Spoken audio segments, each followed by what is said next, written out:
பேசும் மரத்தை கண்ட ஏழை பையன். ஒரு ஏழை பையன் தனிமையில் ஒரு மரத்துடன் பேச ஆரம்பித்தான். ஆனா அது சாதாரண மரம் இல்லை, அது அவனுக்கு பதில் சொன்னது. கார்த்திக் ஒரு சிறிய கிராமத்தில் வாழ்ந்தான். அவனுடைய வாழ்க்கை மிகவும் கடினம். சில நாட்களில் சாப்பாடு கூட கிடைக்காது. அவன் பள்ளிக்கு போக ஆசைப்பட்டான், ஆனா வாய்ப்பில்லை. அவனுக்கு யாரும் இல்லை. ஒரு நாள் அவன் காடுக்குள் சென்றான். அவன் மனதில் ஒரு கேள்வி மட்டும், என்னால இந்த வாழ்க்கை மாறுமா? அவன் சோர்ந்து எனக்கு யாருமே இல்லை என்றான். அந்த நேரம் நான் இருக்கேன்.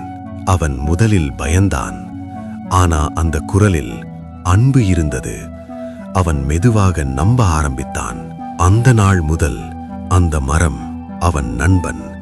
அவன் தினமும் வந்து பேசினான். அவன் சிரிப்பு மீண்டும் வந்தது. ஒரு நாள் மரம் சொன்னது, நீ உன்னால் முடியும்.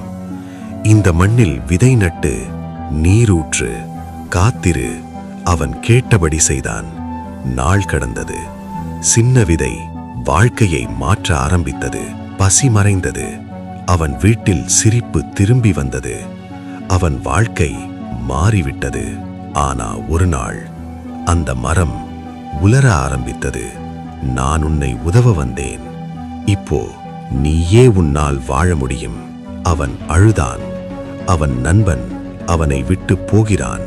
ஆனா அந்த மரம் போன இடத்தில் ஒரு புதிய வாழ்க்கை ஆரம்பித்தது. சிலர் நம்ம வாழ்க்கையை மாற்ற வருவார்கள்.